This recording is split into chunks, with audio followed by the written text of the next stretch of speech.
Hi, and welcome back to another episode of TV Scrap and Chat. I'm Emily, and today we are going to chat all about Parks and Recreations, Episode 2, Canvassing. If you haven't listened to Episode 1 yet, it was linked below. Like I mentioned last week, Season 1 is not the best. The writers did a great job, though, listening to what people liked and what they didn't like about the characters and made some really good changes. Episode 2, though, is not the best episode, and I usually don't jump at watching it, but it still has really, really funny parts, and you do get to see Leslie really being a goofball. So in episode 2, Canvassing, it originally aired on April 16th, 2009, and was directed by Seth Gordon, who also not only did another episode in season 2, but he directed The Modern Family, an episode of The American Office, and Community. It was written by my favorite duo, Greg Daniels and Michael Schur, and Rachel Axler, who did episodes of Veep, New Girl, and How I Met Your Mother. So the episode begins on Easter, and the Parks Department is hosting a Easter egg hunt. Um, all the kids are super cute and dressed up and running around looking for Easter eggs. And Leslie tells us that Tom always hides the Easter eggs, but this year he really did an impressive job. She has been looking 25 minutes for an egg and still hasn't found one. So we cut to Tom, and he tells the camera crew that he accidentally forgot to hide the eggs. We go back to the children frantically searching for the eggs, and Leslie thinks that Tom did a really good job this year. He must have wanted to challenge everybody, and she goes on to tell all the kids to not give up hope and they'll find something, but Tom's standing behind her, shaking his head no. Theme song. Ba-da-da-da, da-da-da-da, da-da-da-da, da-da-da-da. Sorry, that was bad. So we start the main part of the episode with Leslie walking into City Hall, where she is going to visit her mom. Marlene Knope, Leslie's mom, works for the school system and is Leslie's hero. Leslie describes her mom as, quote, respected as Mother Teresa, powerful as Stalin, and as beautiful as Margaret Thatcher, unquote. I mean, is that good? Is that bad? I don't know. Um, Leslie Knope's mom, played by Pamela Reed, is really impatient with Leslie and kind of trying to get her to get to the point. Leslie is very casual and casually brings up that she now has a subcommittee. Leslie adds that she's now having a town hall meeting and wants her mom to come. Marlene reminds Leslie that she is super, super busy, and Leslie laughs it off, saying that she just fake invited her. Marlene sighs and kind of tells Leslie like she'll try to make it, and Leslie is, in Leslie fashion, super optimistic and super happy. So then we travel to the first meeting of the subcommittee, which is April and Leslie, Tom and Mark. And Leslie has brought a gavel from home and smacks it really hard on a metal table. So, of course, it starts ringing and everyone covers their ears. Leslie double checks with Tom to make sure he booked the hall, which I'm sure now she double checks everything after the Easter egg fiasco. He says he has, and Mark yet again tries to convince Leslie that this is a bad idea and bringing it to the community is dangerous because if they call for votes and they're unhappy, it could end really before it even starts. Leslie, though, in Leslie way, is not worried, and she tells them she has a secret weapon, canvassing, and Mark instantly drops his head and sighs. We cut to then Leslie talking to the camera about how she really is good at changing the hearts and opinions of citizens to go her way. The next scene, we are at my favorite place in Pawnee, the pit, and Leslie is talking to the committee about how dangerous the pit is. Andy fell in. She fell in. How many more Pawnee citizens will fall in before this gets fixed? She gives everybody like angry eyes and tells them to say 0. But April, just in April's dry sense of humor, says 100. Leslie then passes out sunscreen and binders that she's calling canvas guides. The binders are scripts of all the solutions when they talk to people. So this is the examples that people read out of the book. If your person is a man, turn to page 2. If your person looks like celebrity, example Jack Nicholson, use this to help your pitch. You can't handle the pit. That's why you need to turn the pit into a park. Sorry, that was a really bad impression. So off they go. Leslie and Anne arrive at the first house, and Leslie reminds Anne that she's got to stay humble but confident. The first citizen opens up the door and is very open to hear about the park, while Leslie screams out, "Excellent, a positive response," and then flips through the binder. Leslie asks how she would feel about turning the pit into the park, and after the citizen says that it would be fine, like she thinks it would be great, and just tries to have a casual conversation with her, and Leslie freaks out and tells her that that's not in the binder and that Anne needs to turn to section 3. Then Anne starts telling her about the town hall meeting, but unfortunately she can't come and just shuts the door before they really can get into the next part of their binder. The other group, Mark, Tom, and April, are talking to a man that's just walking down the street. He thinks that the park is a great idea and he is happy to come to town hall. So he starts asking about the park and if it's going to have kids and a pool. And Mark is excited. He's like, "Oh, how old are your kids?" Well, it turns out the man does not have any kids. And Tom yells, "Uh-oh." The man asks if the park is at least 1,000 feet away from his house. Mark then orders April to stand behind Mark and tells the man that they're good. So the man walks away and Mark just starts screaming about how he hates canvassing. Tom just tells everybody he's over it and he just runs away in this like silly little run. So Leslie and Anne are talking to an older gentleman who is really confused about if he likes parks better or if he likes pits better. So they just move on and then they talk to a different lady who thinks it's an awesome idea but doesn't have anyone to watch her children. But then Leslie decides that the 4 and 2-year-olds should actually watch each other. So Anne apologizes and just kind of pulls Leslie away. If you are wondering what happened to Tom, well, he's at City Hall again, actually trying to help, maybe. He is on the phone hustling with different suppliers trying to get a "I'll scratch your back, you scratch mine" kind of situation going. And he's talking to one of the sod suppliers and trying to get him to come to the meeting. So we're back at Leslie and Anne, and they're just walking on the street. Anne is really dragging. She's exhausted, and she's begging Leslie to let her take a break. She's like, "My house is right there. Let's just go get some water." Well, Leslie, instead of water, recommends them just blowing air in each other's faces. Anne still thinks that water is probably better. So Leslie says she didn't want to come to this, but then asks Anne to open the sealed envelope in her binder. We then go to Leslie, who's standing in front of the pit, saying that she learned something from Karl Rove. Okay, this is what she learned from him. If you want to guarantee the results of a survey, you design the question to get the answer you want, unquote. Okay, so of course, Leslie's not going to take it the way that he actually said it. She's going to think of her Leslie way. So we're back to Anne, and she's reading the letter that's in the envelope, which says, "Would you rather have a park than a storage facility for nuclear waste?" Anne gives Leslie a very startled look, and Leslie just goes, "Oh, don't worry, I just made that up." So to the next house we go. Leslie is going to try out this phrasing the question in her favor, but of course this is going to backfire. The lady tells her she does not like parks. They are too loud, and she does not like the smell of barbecue, and it upsets her. The lady's daughter is playing behind her in the yard, and Leslie starts to make up really weird facts and like strange data to try to sway this lady.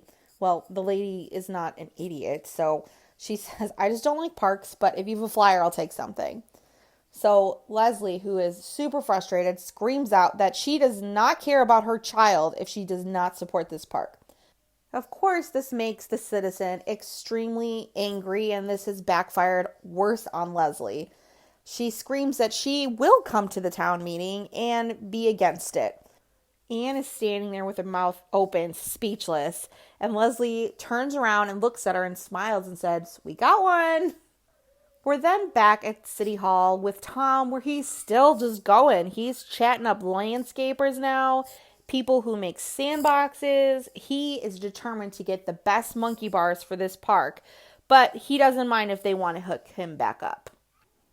We then see Leslie and Anne walking away from an older gentleman with his arms up in the air, and he's just in the background screaming, walking away from them. And Leslie comments that he said some really upsetting things. Anne is really surprised that Leslie gave this gentleman her home phone number, but she's also really angry that people just don't really care.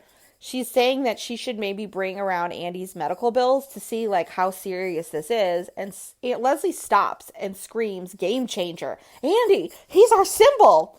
They need to wheel him around and show everybody what could happen. So we then go back to the Parks and Rec department where Ron Swanson is working in his little office when the city manager interrupts him, asking if they're going to fast track Lot 48. Ron is a little shell-shocked, like no one comes to talk to him, and says, "Yes, there's a town hall meeting tonight." The city manager tells him, "Oh, great. Well, he'll be there," and closes the door. Ron turns back to his work and starts mocking the city manager, but the city manager reopens the door asking what he had just said. And Ron just stares at him, saying nothing. And for like 5 seconds, there's this awkward silence of the two of them just staring at each other. We then see an interview where Ron's telling the camera that there's a wind blowing in government and he doesn't like it. That there's all this money coming in and the city manager insists that they build new parks and start new community programs. Ron thinks this is horrifying. So we then go back to our lovely canvassers and we see Anne and Leslie walking up to Anne's house to go get Andy to start making people feel bad about this pit situation. And they open up the door and see Mark and April and Andy rocking out to Guitar Hero. If you don't know what Guitar Hero is, this is a video game that you have like a fake guitar and a fake drum set. And it was like huge in the like early 2000s. It is an amazing, amazing game, but you like rock out to all these awesome rock songs. It's really, really fun. They don't make it anymore, but it was an awesome game. So Anne and Leslie are watching them, and Leslie has this look in her eyes like murder is going to happen. And Mark and April stop playing, but Andy just keeps on rocking. So finally Andy stops, and Leslie just puts her binder up in the air over her head and throws it to the ground. Of course, I'm like, "Oh, no binder," because I just love the binders. So the next thing we see is Mark in the car with Leslie, and Leslie's driving, and Mark keeps trying to apologize, but Leslie is in like super angry mom mode and just tells him to stop talking. So they get back to City Hall, and she's just furious. She goes on a dramatic, serious rant to the camera about all of her frustrations.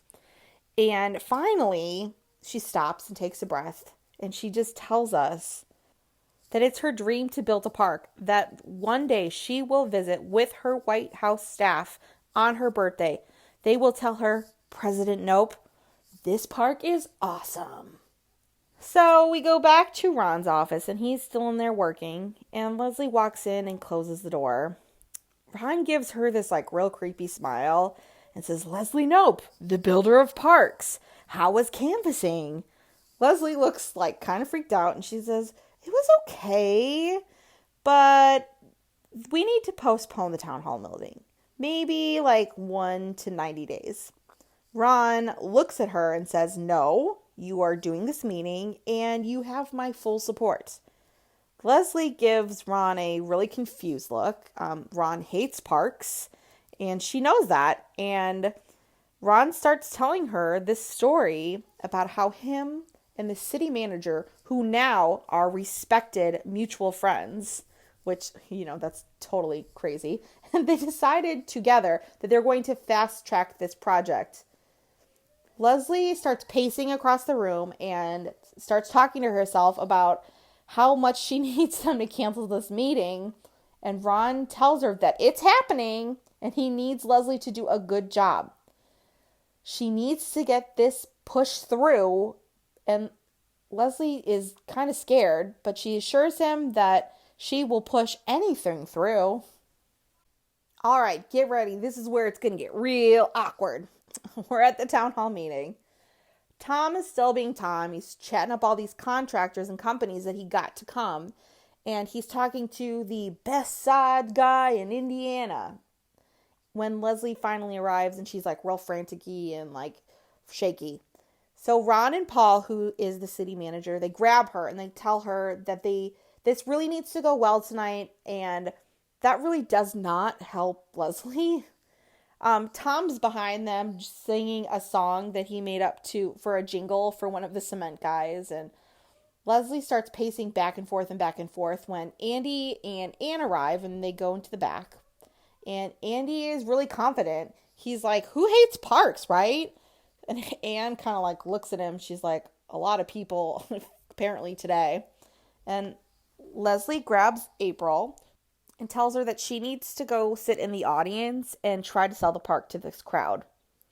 All of a sudden, Leslie's looking through the curtain and sees her mom sit down. And she's so happy. She's got this huge giant smile. But then the smile quickly disappears and she remembers how horrible this is about to go. And she looks like she's going to just be sick everywhere. She turns her head and looks at the fire alarm. And she like stops and looks at the camera and then starts telling herself as well as the camera crew that this is illegal. And starts just saying it's illegal over and over and over to herself. So the meeting starts and Leslie goes up on stage with the rest of the committee, minus April though, because she's in the audience. And Andy's up there with his 2 broken legs. She's trying to get people excited for the park. She keeps going, yeah, park! And Marley Knope turns to her friend who's sitting next to her and goes, this is going to be a train wreck. So we're back at the meeting and Leslie tells the crowd that she talked to many people who are super passionate about this idea. But unfortunately, none of them could actually make it, but they totally exist. She did not make them up. Who did come to the meeting, though, is the angry mom, who Leslie told that she didn't care about her kids because she didn't support the park. And she stands right up and walks to the microphone. She yells at Leslie that she is 100% against this park. She is very upset that the city is moving forward without having any impact studies. And the citizens need to take a stand. This can't happen.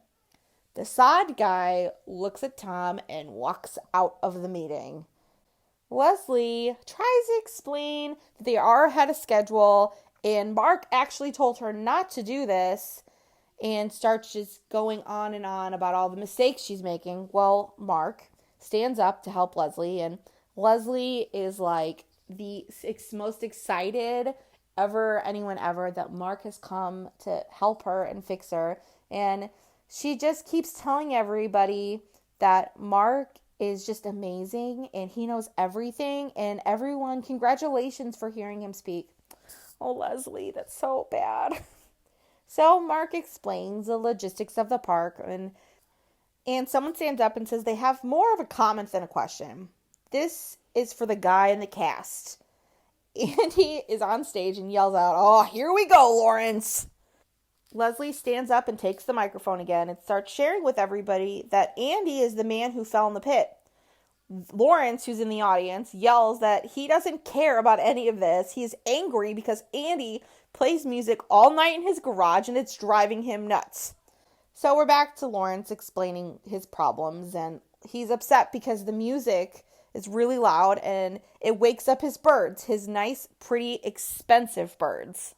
Andy yells out, oh, now you have birds. And then he says, hey, look, I don't work for the government. I play rock and roll. He's in a band and they're actually looking for a bassist if you know anybody. Leslie sighs and announces that they need a break. Ron goes in the back with the rest of the committee and tells Leslie that this is not going well and they are crashing and burning. Well, duh, Ron. Leslie sighs and says at least that the people of Pawnee aren't apathetic. Ryan tells her that they are deeply negative. And also, whatever you do, don't let them vote. Tom tells Leslie that he is oddly attracted to the angry mom. So the meeting continues, and Leslie stands up and says that she wants to share a history of Pawnee. She starts to go on and on and on how Pawnee was founded in an extremely detailed, horrific story. So she flashes from 1817, when Pawnee was founded, to 1969, when man walked on the moon. Pawnee is lousy with hippies, she said. The city manager leans over to Ron while Leslie is going on in this crazy story and tells Ron that she's filibustering her own meeting. We cut to Leslie telling the documentary crew, "Filibuster! Boom! They can't touch you if you talk forever." Leslie is just, is she crazy or is she a genius? Who knows? So we go back to Leslie telling the detailed history of the world, and Leslie's mom is just sitting there crazy impressed. Leslie is now talking about the history of Pawnee, which involves flying around in space taxis and communicating on watches and blinking our feelings. Andy is looking at her like he is so impressed and extremely excited that this is all going to happen soon.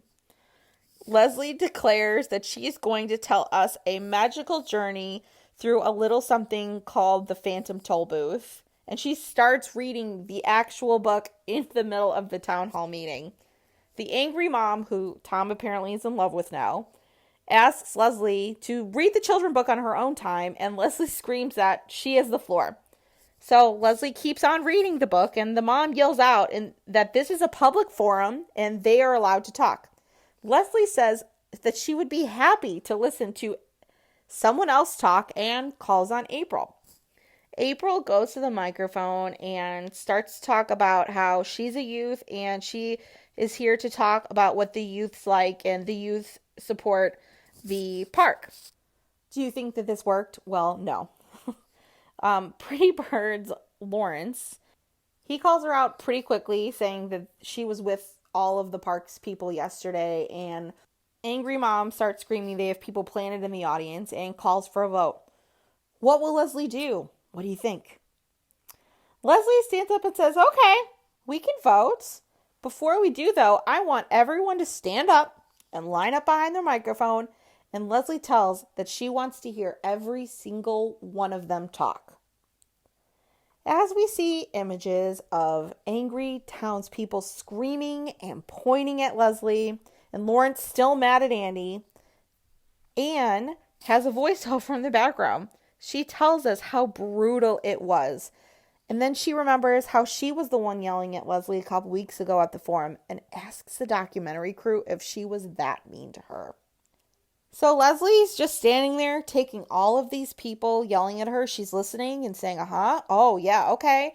And she's holding her ground as they just keep yelling, or as Leslie calls it, caring loudly. And we see Leslie just staring at the clock as she's just telling these people, And as the clock strikes 9 o'clock, she slams her gavel from home and says, "Thank you. That concludes the meeting." We see Leslie's mom, huge-eyed, so impressed with Leslie. Angry mom asks, "What about the vote?" And Leslie says, "Sorry, it's 9 o'clock. There'll be another meeting soon," and she hopes that all of them will come and talk about it again. As they're leaving, people are booing, they're throwing stuff at her. When Leslie just sits down and sighs, she did it. Marley Knope is sitting in the front row, right in front of Leslie, and she just looks at her and smirks. Leslie smiles at her. So, in a voiceover, Leslie says there are a lot of people that want this park. You just have to get past all the negative people first. Leslie is still on stave as she tells the camera that the subcommittee made it through their first meeting and she loved every single minute of it. Lawrence is walking out of the building and yells, "Hey, park lady, you suck." Well, Leslie turns back to the camera and smiles and says, "Hey, he called me park lady." So, the last little extra scene of this episode is Tom telling the camera crew that he never, ever agrees with Leslie about anything as he holds up the Phantom Toll Booth book and he goes, "But this book is awesome." So, that's it. Episode 2 is done. It is full of the cringiest moments with people caring loudly at our parks crew. It is just insanely awkward. But hey, they made it through it, and so did we. So here is some of the fun trivia I found about this episode. Andy, who is Chris Pratt, and Lawrence, who is Eric Elderstein, were also in Jurassic World together. So it was a nice little reunion. I know that this was not a super funny or exciting episode, but we will eventually really like Tom and Ron and will really love Leslie's mom. But they're still kind of mean at this point. My question for you this week is, what character do you think really changed the most in your opinion? And I would love to see what you think down in the comments. Thank you so much for hanging out with me today. Next week, we are going to talk about episode 3, The Reporter. Leslie gets a reporter from the local Pawnee paper to write a story about her and the Parks Project. It's going to get interesting. So I'll see you real soon. Bye.